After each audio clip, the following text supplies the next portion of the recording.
Right. सो अभी हम जो एग्जांपल कर रहे थे लास्ट पार्ट में, उसमें वी सॉ कि हमने थर्ड वीक का एंड है हमारा इस प्रोजेक्ट का, 4 वीक का ये प्रोजेक्ट था और उसमें हमारे पास ये 4 साइट्स थी और हर साइट की जो प्लान्ड वैल्यू है 1 में लिखी हुई है। और थर्ड वीक के एंड पे हमने 11,500 की वे वाली जो साइट थी, इसका काम कंप्लीट कर लिया। मींस ये पूरे का पूरा 11,500 अर्न कर लिया।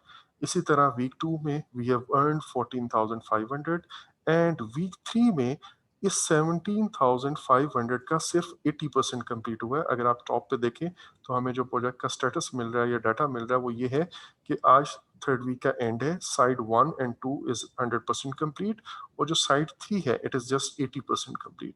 तो ये जो साइड 3 है इसमें टोटल जो वॉल या ये फेंस बननी थी ये 17,500 की थी, लेकिन इसमें से मैंने अभी सिर्फ 14,000 का काम मींस 80% ऑफ दिस वर्क वो कंप्लीट किया है। सो अगर मैं अपनी टोटल अर्न वैल्यू देखूं इट इज 43,500 सॉरी से 11,500 ये पूरा, देन 14,500 ये पूरा एंड 14,000 ऑफ थर्ड वीक ये मैंने कंप्लीट किया है। और इन तीनों को मैं ऐड करता हूं तो इट कम्स टू बी 40,000। सो अगर अब अभी तक मैं अपनी सूरत हाल देखूं तो मेरे पास जो प्लान्ड वैल्यू है it is 43,500 and sorry and जो मेरी अर्न वैल्यू है इट इज 40,000 एक्चुअली। अच्छा, और अब मैं देखता हूँ कि यार मेरे पास एक्चुअल कॉस्ट मेरी कितनी है। ये जो मैंने 40,000 का काम किया है, इस 40,000 के काम पे मेरी एक्चुअल स्पेंडिंग कितनी हो गई है। It is 42,000। यहाँ पे मैंने ये जो साइड 4 है इट इज 0% कंप्लीट, तो ऑब्वियसली मैंने उसको इंक्लूड नहीं किया किसी भी कैलकुलेशन में। अच्छा, अब 42,200 मेरे एक्चुअल कॉस्ट आ गई है। सो अब अगर मैं आपको कहूँ कि यार आप इसकी CPI एंड SPI कैलकुलेट करें तो it would not be a big deal for you and I hope you can do it yourself. Okay, so ये आप लाजमी कीजिएगा अपनी प्रैक्टिस के लिए। और बट इस क्वेश्चन के स्टेटमेंट को मैंने आपको बिल्कुल क्लियर करके दे दिया है। Now let's have a look on an other example and then we will conclude this topic here. अच्छा, अब इस एग्जांपल को अगर हम देखते हैं तो यहाँ पे आप वो ये कह रहे हैं कि एक प्रोजेक्ट, आप एक सॉफ्टवेयर डेवलपमेंट प्रोजेक्ट को मैनेज कर रहे हैं एंड प्रोजेक्ट जो है उसका टोटल ड्यूरेशन 8 मंथ्स है at a cost of 10,000 per month. इसका मतलब क्या है? इसका मतलब ये है कि मेरा जो बजट एट कंप्लीशन है, टोटल प्रोजेक्ट की जो बजट एट कंप्लीशन है, हर मंथ 8 मंथ का प्रोजेक्ट है और हर मंथ 10,000 की कॉस्ट मेरी प्लान्ड है या ऑथराइज्ड है। तो दैट मीन्स 80,000 का मेरा बजट एट कंप्लीशन है। ये जो प्लान्ड कॉस्ट है पर मंथ की ये अप्रूव हो गई है। सो इसका मतलब है कि मेरा बजट एट कंप्लीशन 80,000 बन रहा है, पहली बात। उसके बाद after 4 months you realize that the project is 60% completed.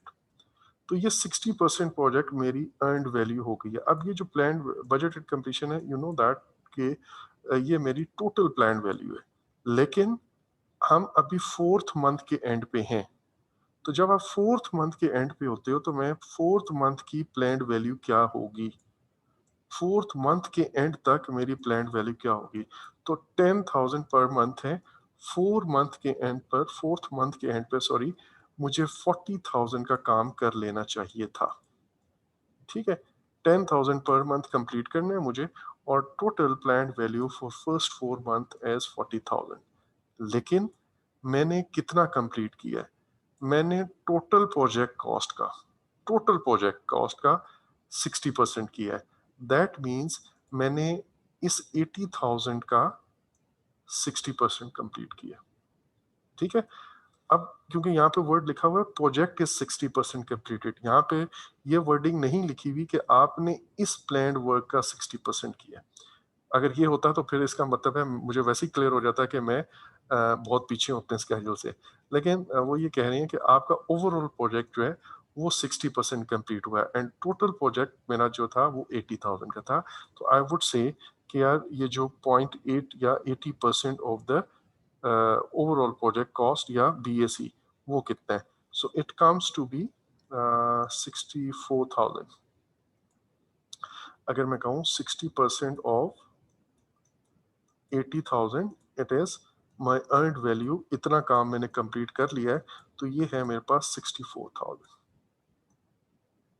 ठीक है जी। सो फोर्थ मंथ के एंड तक मेरी जो प्लान्ड वैल्यू थी, जो काम मुझे करना था, इट वाज 40,000, लेकिन मैंने 40,000 की बजाय 64,000 का काम कर लिया।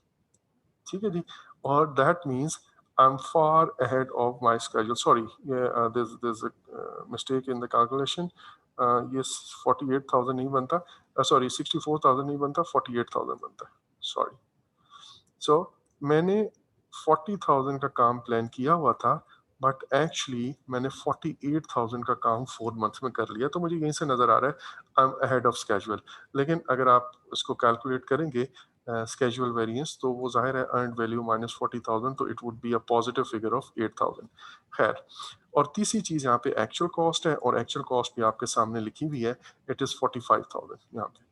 ठीक है। सो अब आपके पास एक्चुअल कॉस्ट भी आ गई है, आपके पास प्लान्ड वैल्यू भी है, आपके पास अर्नड वैल्यू भी है, और आप बड़े आराम से अपनी कॉस्ट वेरिएंस भी कैलकुलेट कर सकते हैं, स्केजुअल वेरिएंस भी कर सकते हैं। और अगर आप इसको ग्राफिकली प्लॉट करना चाहें तो वो कैसे करेंगे, वो आप इस तरह करेंगे। सॉरी, ग्राफिकली हम प्लॉट इस तरह करते हैं कि मेरे पास ये 8 मंथ्स का है, तो मैंने आपको कहा सबसे पहला काम हम क्या करते हैं, हम एक्स एक्सिस पे अपना टाइमलाइन जो है ना उसको, या एक्स एक्सिस को डिफाइन करते हैं।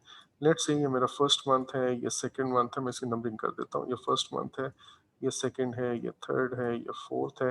वैसे तो मुझे अभी सिर्फ फोर्थ तक चाहिए, बट हम इसको पूरा ही ड्रॉ कर लेते हैं, 6, 7 एंड 8। और यहाँ पे हम इसको कॉस्ट वाइज जो है ना वो वो लिख लेते हैं। Let's say first is 10,000, then it is 20,000, then it is 30,000, then 40, and then 50, then 60 and 70।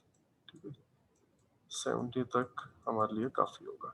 अब फर्स्ट मंथ के एंड तक मैंने कितना काम करना है, तो लेट्स से वैसे तो 80 तक जाना चाहिए, लेकिन चलें आगे जगह काम है उसको यहीं पर रोक देते हैं। फर्स्ट मंथ के एंड तक मैं कहता हूँ मैंने 10,000 का काम करना है। उसके बाद सेकंड मंथ के एंड तक मजीद 10,000 ऐड हो जाएगा, एंड आई वुड से कि यार टोटल सेकंड मंथ के एंड तक मुझे 20,000 का करना है। फिर थर्ड मंथ के एंड पे 10,000 और ऐड हो जाएगा, 30,000। फोर्थ मंथ के एंड पे 10,000 और हो जाएगा, obviously this would come as a straight line. और उसके बाद 7,000 का, देन लेट्स से 6,000, 7,000 एंड 8,000। ठीक है। अब ये मैंने इधर से स्केल हटा दी है, बिकॉज ये करना मुश्किल हो जाएगा। खैर, अब ये मेरी कॉस्ट बेसलाइन है, यही मेरी परफॉर्मेंस मेजरमेंट बेसलाइन है। अच्छा, अब हम देखते हैं कि इस वक्त हमारी क्या सिचुएशन है। इस वक्त अभी तक फोर्थ मंथ के एंड पे लेट्स से मुझे ये काम करना था, सॉरी ये वाला काम करना था, बट एक्चुअली दैट मीन्स 40,000 का काम करना था, but actually I am somewhere here, मैंने 48,000 का काम कर लिया। ठीक है, तो मेरी जो अर्नड वैल्यू है वो ये, एंड आई टोल्ड यू कि आप इसको डायरेक्टली यहाँ पे इससे साथ लिंक कर दोगे। अब तीसरी चीज़ है मेरे पास एक्चुअल कॉस्ट, और actual cost is somewhere here, दोनों के दरमियान में है, it is in between this, और ये है 45,000। तो अब अगर मैं ग्राफ इसको इसके साथ कनेक्ट कर दूं, तो यहाँ पे जो स्टेटस डेट है, जो मेरा फोर्थ मंथ की एंडिंग है, वहाँ पे सिचुएशन क्या आ रही है। ये रेड वाली मेरी अर्नड वैल्यू एंड मेरी एक्चुअल कॉस्ट का जो डिफरेंस है, ये मेरे पास कॉस्ट वेरिएंस है। और इसी तरह ये जो मेरे पास earned value and planned value का डिफरेंस है, it is my schedule variance. ठीक है, so this is how we plot it. So that's all for this lesson. But you see, how did we use earned value concepts to carry out the earned value analysis? और इससे हमें किस तरह हमारे project की health पता चलती है, चलिए. So we'll continue with the other, other parts of control cost. लेकिन आज के लिए we had planned this much, और I guess आपको ये चीज़ समझ आ गई होगी, but still if you have any query you may contact me anytime. So, Ji, best of luck and see you in the next lecture.